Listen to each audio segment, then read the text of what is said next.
Привет, я Таня Николаева, я художник, и вы на моем канале. Был еще вопрос про мою книжку, и, конечно, мой опыт – это не инструкция, как заработать много-много денег на издание книг, но что было, расскажу.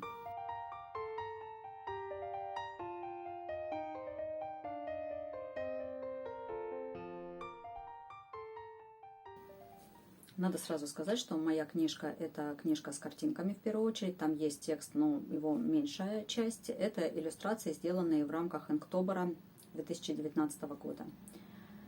И изначально я не планировала ничего с этим материалом делать. Были мысли напечатать открытки, но как-то руки не дошли. И полгода все это пролежало, пока моя подписчица в Инстаграм не спросила, будет ли напечатанная версия. Я сказала, да, легко, и решила, что попробую напечатать это в виде книги. Я наивно думала, что я как-нибудь так за недельку раз и с этим управлюсь.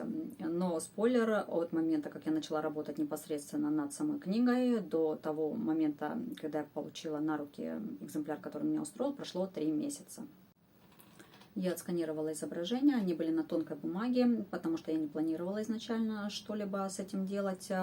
И там картинки проступали с обратной стороны. Мне пришлось это все перечистить в фотошопе и дорисовать технические поля для печати тоже на компьютере. Всю верстку, предпечатную подготовку я делала сама, потому что опыт позволяет, у меня с этим никаких проблем нет. Если вы никогда не сталкивались с подготовкой к печати и не очень хотите в это вникать, потому что это целая отдельная сфера, то лучше найдите человека, который вам с этим поможет. Мне вот очень помогла моя подруга, которая попросила сделать для меня художественный перевод на английский, потому что там достаточно специфические тексты, и просто Google Translate с этим бы не справился. Так что благодаря Даше у меня есть красивая, качественная английская версия этого текста. И мы решили печатать оперативным методом, потому что, во-первых, у меня не было финансовой возможности напечатать тираж, и, во-вторых, на тот момент я не представляла, что с этим тиражом делать, куда я буду девать эти 100 или тем более 1000 экземпляров, кому это вообще будет нужно. Сейчас я работаю еще над 2 проектами, и их я буду печатать типографским методом, потому что иначе они по себестоимости будут еще выше, там цветная печать и размер больше. Еще когда это все происходило, это было самое начало самоизоляции, пандемии, практически никто не работал. Ребята, которые взялись все-таки делать нам печать, как-то полуофициально продолжали свою деятельность. И у них был только вариант мягкого переплета. Меня это не устроило, мне нужен был твердый переплет, поэтому они печатали для меня только внутренние страницы, отдельно форзации и отдельно для обложки сами листы, которые потом натягивались на переплетный картон. Переплет делала моя мамочка. Она у меня библиотекарь, и она шарит в таких вещах. Я хотела, чтобы обложка была с золотым тиснением, но никто не взялся делать, потому что, возможно, было тоже только методом шелкографии, для этого нужно было заказывать тираж. Вообще существует технология, которая позволяет делать печать с золочением оперативно, но, насколько я знаю, у нас в городе такого оборудования просто нету. И в итоге сделали первую печать, мама ее собрала, вот она. Это единственный экземпляр, который у меня на руках остался. Он меньше, чем должен был быть изначально. Я не знаю, как они так умудрились накосячить, но она меньше макета на полсантиметра приблизительно. Но, кстати, в итоге мне это понравилось, и я решила оставить такой размер. Она более миниатюрная такая смотрится, даже прикольно. Что не понравилось, это качество самой печати.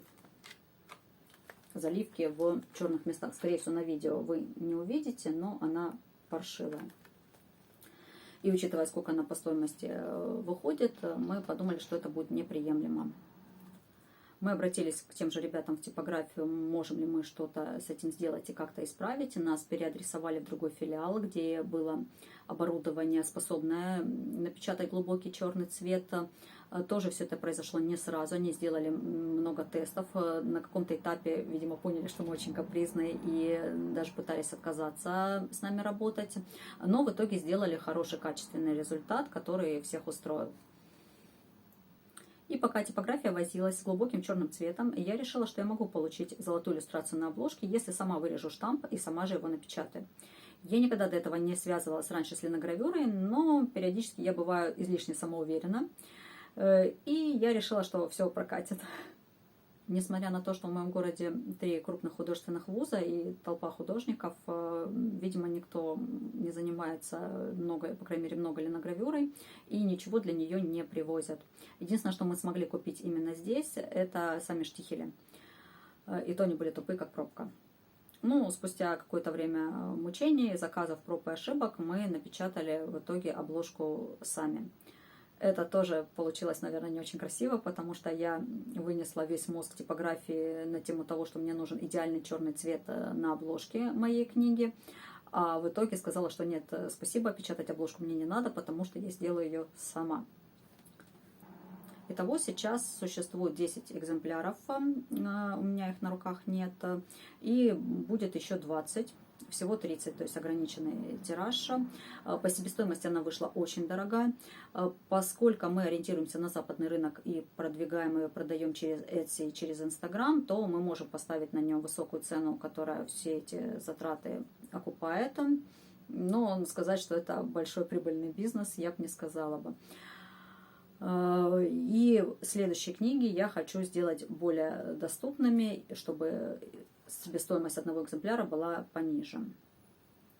Ну и, на мой взгляд, существует, в принципе, два варианта. Первое, что вы заключаете договор с издательством, и оно печатает и продвигает вас самостоятельно.